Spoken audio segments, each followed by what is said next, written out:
In an age where the sun rose on fields of toil and set on streets awash with filth, could a soul accustomed to modern comforts endure even a single day? The Middle Ages, oft romanticized in tales of chivalry and grandeur, concealed a grim truth beneath their storied veneer. Life was a crucible of suffering, where survival demanded a resilience alien to the present age. From bread laced with poison to justice meted out by fire and water, the daily existence of the commoner was a tapestry woven with hardship and dread. Beneath the shadow of castle walls and the clangor of knightly steel lay a darker reality, one of pestilence, cruelty, and unrelenting labor. What secrets of endurance did these forgotten souls guard? And what horrors awaited those who dared to tread their world? A journey into this brutal epoch promises revelations as unsettling as they are profound. The Middle Ages, spanning roughly from the 5th to the 15th century, cast a long shadow over Europe, where life unfolded amidst the ruins of a fallen empire and the rise of feudal realms. In the cobbled streets of burgeoning towns and the mud-soaked fields of rural hamlets, existence was not merely lived, but endured. From the British Isles to the heart of the Holy Roman Empire, societies were bound by a rigid hierarchy, where nobles held dominion over land and lives, while peasants toiled under their yoke. Sanitation was a distant dream, medicine a crude gamble with fate, and justice a brutal spectacle. The air was thick with the stench of decay, and the spectre of disease loomed ever-present. Yet, within this crucible of hardship, humanity persisted, forging resilience amid unrelenting adversity. To step into this world is to confront a reality stripped of modern comforts, where every dawn brought new trials. What truths lie buried in the grit and grime of this forgotten age? The tale of medieval life, steeped in shadow and struggle, beckons exploration into its unyielding heart. In the dim light of a medieval dawn, the first challenge of survival was sustenance, a task fraught with peril and privation. The peasant's table bore little resemblance to the bountiful feasts of law, where lords quaffed wine and carved roasted boars. For the commoner, meals were a monotonous affair, centered on pottage, a watery concoction of vegetables, boiled for days in a single, oft unwashed pot.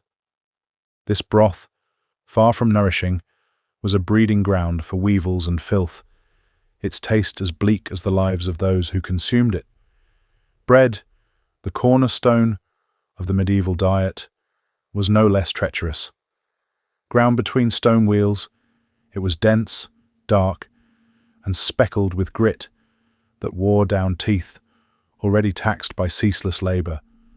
More sinister still was ergot, a fungus that tainted rye and wrought havoc. Hallucinations, burning agony, and in some cases death. Entire villages, gripped by collective delirium, might brand their neighbors witches, their minds poisoned not by sorcery, but by the very bread they ate. Such was the grim irony of survival.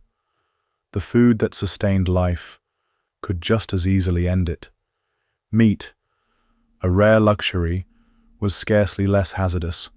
When it graced the peasant's table, it was often on the brink of decay, its rancid tang masked by costly spices for those few who could afford them. For most, it was a matter of holding one's breath and praying the meal would not sicken the body. Water, the elixir of life, was itself a poison in this age. Rivers and wells, fouled by human waste and refuse, were shunned in favor of ale, a weak, murky brew that children as young as 5 drank with every meal. The brewing process, crude as it was, offered a fragile shield against the germs that lurked in every stagnant pool. An average, peasant might consume 8 pints of ale daily, not for merriment, but for survival, their bodies steeped in a haze of mild intoxication, simply to endure another day. Yet this reliance on ale was but a prelude to the deeper horrors that defined medieval existence. If the act of eating was a gamble, the act of living was an assault on the senses. Medieval towns and villages were cloaked in a miasma of decay, where the air carried the mingled stench of human waste, rotting food, and the acrid fumes of trades like tanning and butchery. In the narrow, unpaved streets, chamber pots, simple buckets kept beneath beds, were emptied with a cry of "Gardy Lou!" their contents flung from windows to mingle with the mud below. Even in castles, the guard-robe offered little reprieve, a mere hole in a stone seat, its waste plummeted down walls to fester in moats or heaps below. In cities like London, the River Thames was less a lifeline than a sewer, described by chroniclers as a monster of stink, its waters choked with the refuse of a burgeoning populace. Public sanitation was a fantasy. Common provies, built over rivers, were scarce and overwhelmed, while open sewers in streets served as grim communal latrines. The task of clearing this filth fell to the gong farmers, men who labored under cover of night-to-cart waste beyond city walls. Theirs was a lucrative trade, earning 4 times the wage of a common laborer, yet the stench that clung to them barred them from public gatherings, marking them as outcasts in a society already stratified by birth. The absence of toilet paper compounded the indignity. Leaves, moss, or a bare hand sufficed for most, while the wealthy might employ scraps of wool or hemp. The Romans' ingenious sponge on stick, rinsed in vinegar, was a lost art, leaving medieval hygiene a crude and perilous affair. Yet this squalor was merely the surface of a deeper, more relentless struggle that awaited beyond the chamber pot's grim shadow.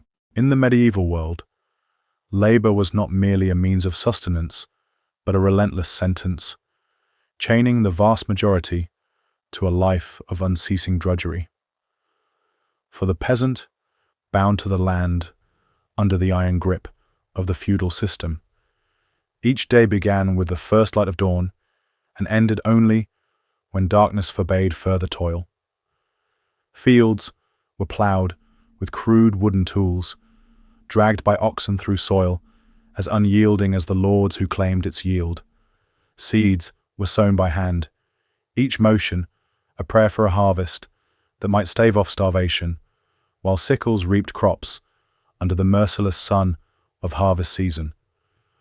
Chronicles from medieval England reveal that a farmer's daily exertions burned over 4,000 calories, a testament to the physical toll exacted by their unending labor.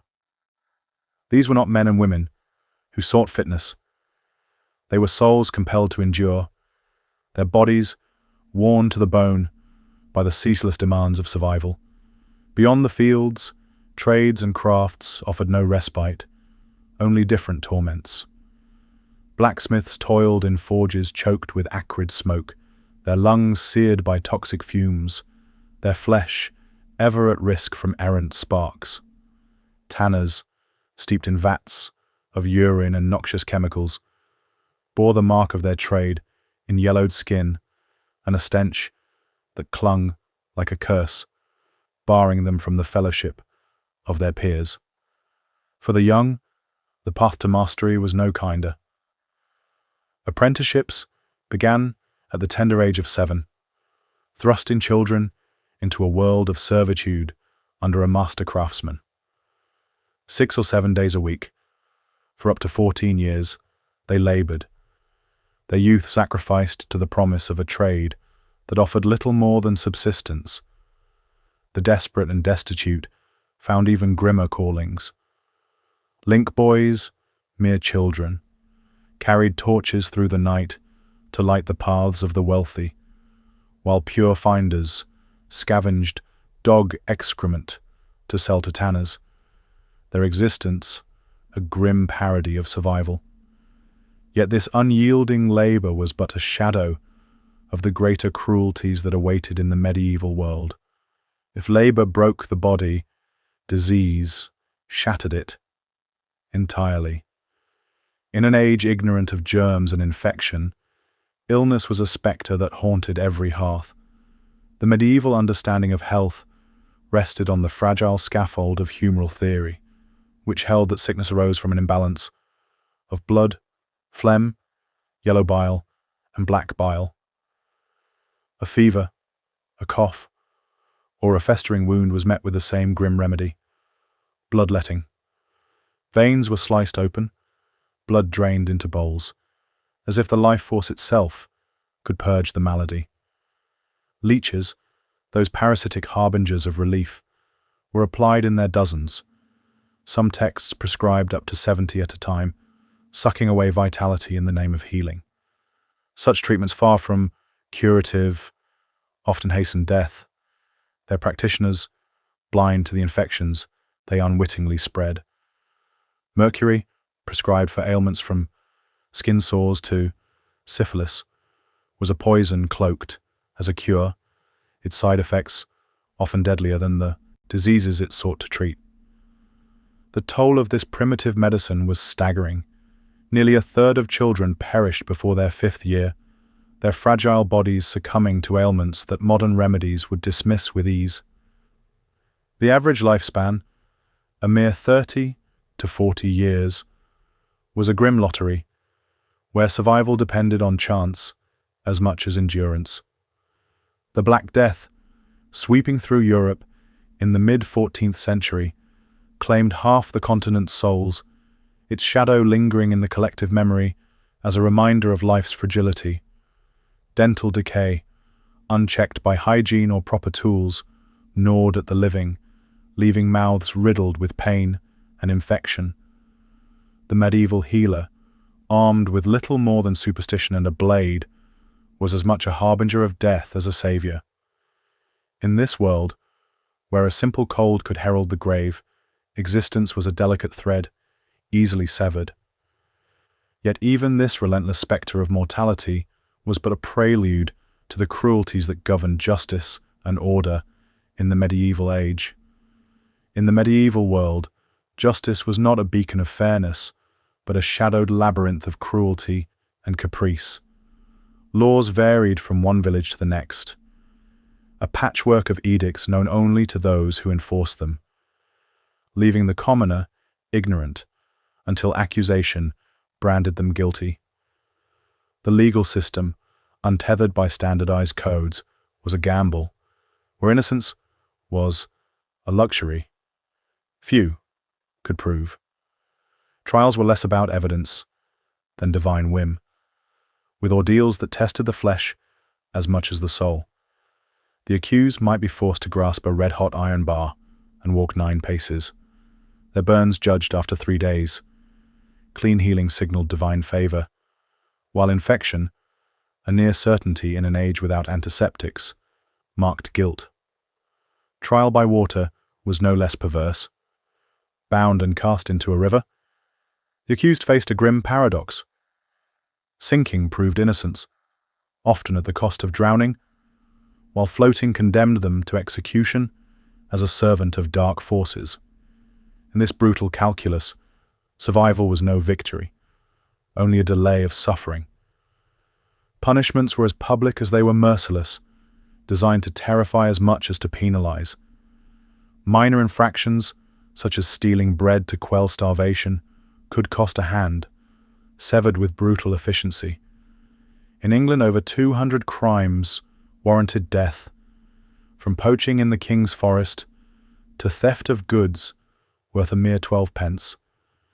Executions were spectacles, drawing crowds who treated them as grim festivals, their cheers mingling with the condemned's final cries. Drawing and quartering, reserved for treason, was a barbarity that saw the victim dragged hanged to the brink of death, disemboweled while still conscious, and hacked into quarters for public display. Nobles, shielded by wealth, could evade such fates through trial by combat, hiring champions to fight in their stead, or by paying blood money to appease victims' kin. For the poor, no such recourse existed. Accusation was as good as conviction. Prisons, mere holding pens of filth and despair, offered no sustenance, leaving inmates to starve unless kin brought food. Torture, from the rack's bone-snapping stretch to the Iron Maiden's spiked embrace, was not merely punishment, but a tool to extract confessions, true or false, ensuring the cycle of suffering continued unabated. Yet this cruel justice was but one facet of a world where violence reigned supreme. Warfare in the Middle Ages was not the chivalric clash of shining knights, but a maelstrom of chaos that devoured lives with indiscriminate hunger. The 100 Years' War, stretching from 1337 to 1453, was no mere century, but a relentless 116 years of strife that scarred generations. Battles were slaughterhouses. At Towton in 1461, some 28,000 men perished in a single day, their blood mingling with the snow of a merciless storm. Full-plate armor, a symbol of knightly glory, was a privilege of the elite, costing as much as a noble's ransom. Common soldiers, clad in padded cloth or scavenged plates, wielded spears, axes, or farm tools, turned to grim purpose. The longbow, a weapon so fearsome it deformed the skeletons of those who wielded it, could pierce most armor, making death a swift and democratic reaper on the battlefield. Yet the true horror of war lay not in the clash of arms, but in its aftermath. Armies, living off the land, were locusts in human form, stripping villages of food, burning crops, and slaughtering livestock. Civilians bore the brunt of this devastation, their homes razed and their stores plundered, leaving starvation as their only inheritance. Sieges were nightmares of endurance. During the Siege of Paris, in 885 to 886, those trapped within resorted to eating rats, cats, and, in desperation, each other. The Siege of Candia, centuries later, dragged on for 21 years, a testament to the unrelenting cruelty of encirclement. Disease, not steel, was the greatest killer, thriving in the squalid camps where soldiers dwelt in close quarters, their water fouled and their bodies unwashed. Crusading armies often lost half their number to sickness before ever reaching their holy destinations. Their medics, armed only with prayers and futile remedies. Women and children, far from spared, faced slaughter or worse when villages fell to marauding forces. To live in such an age was to dwell in the shadow of war's caprice, where peace was a fleeting whisper and survival demanded a heart steeled against despair. Yet even this relentless tide of violence was but a harbinger of the deeper miseries that defined the medieval soul's daily existence. In the medieval tapestry, daily life was woven with threads of misery, where even the simplest acts were steeped in discomfort and dread.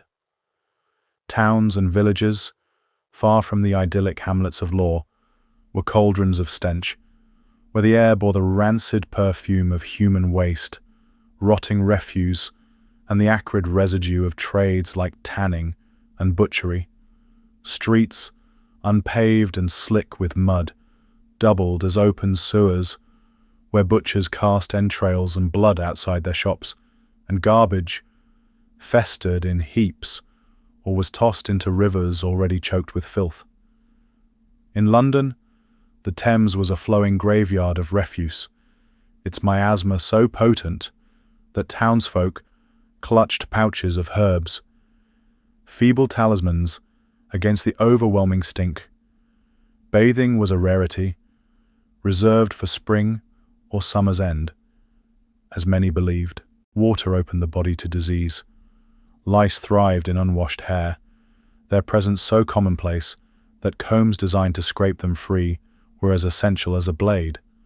Clothing, crafted from coarse linen or heavy wool, chafed the skin and was worn until it disintegrated, offering little protection from the elements or the ever-present itch of infestation.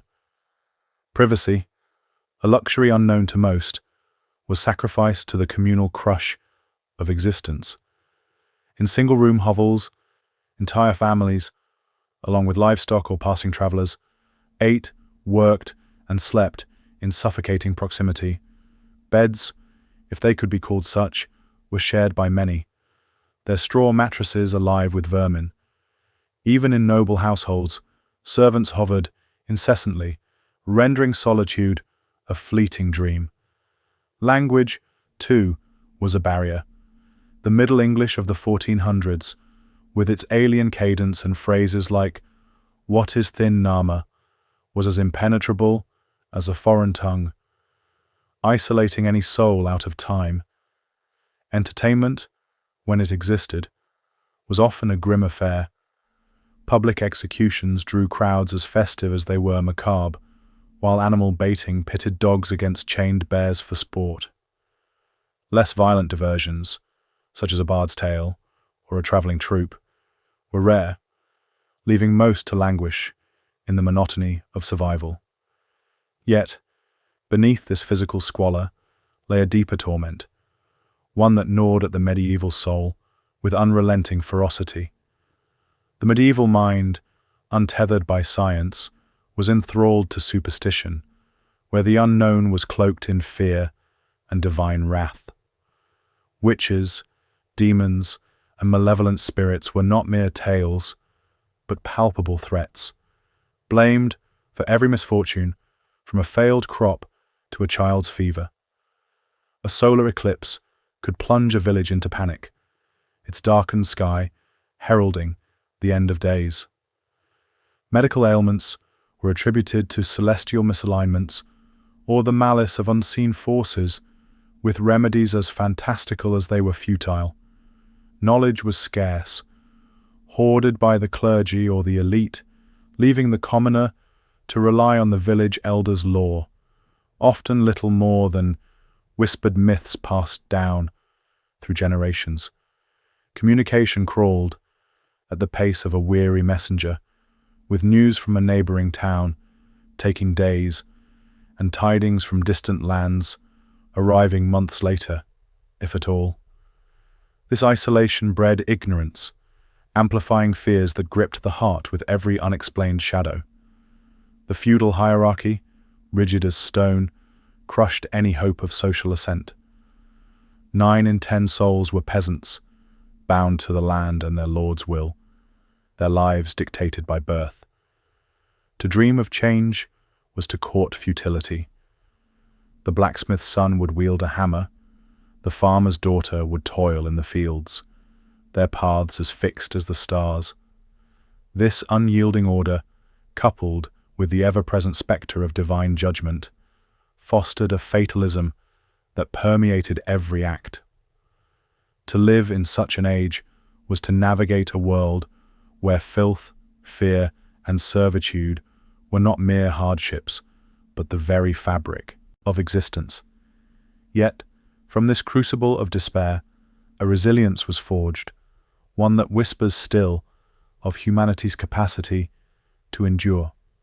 What final reckoning awaits in the shadows of this brutal epoch?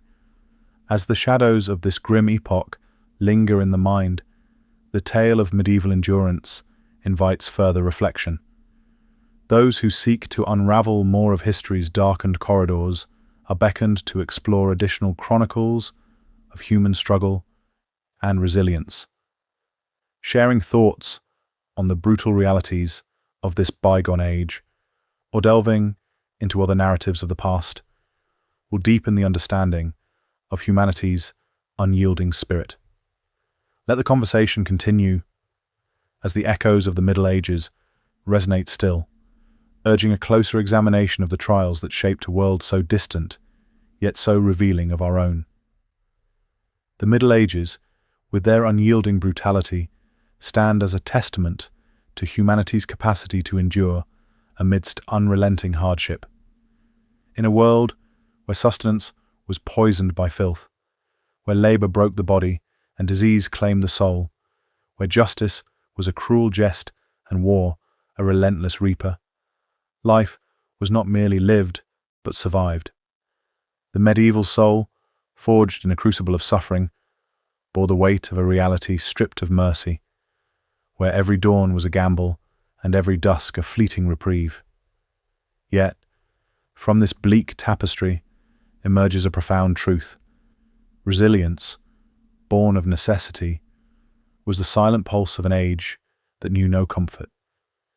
These forgotten lives, etched in toil and terror, whisper a sobering lesson. Humanity's strength lies not in the absence of adversity, but in its defiance. As the modern world basks in the glow of progress, with its medicines, sanitation, and laws, the shadow of the Middle Ages lingers, a haunting reminder that survival, at its core, is a triumph over despair. In their unyielding struggle, the ghosts of this brutal era murmur a final, mournful truth. To live was to defy the darkness, one fragile breath at a time.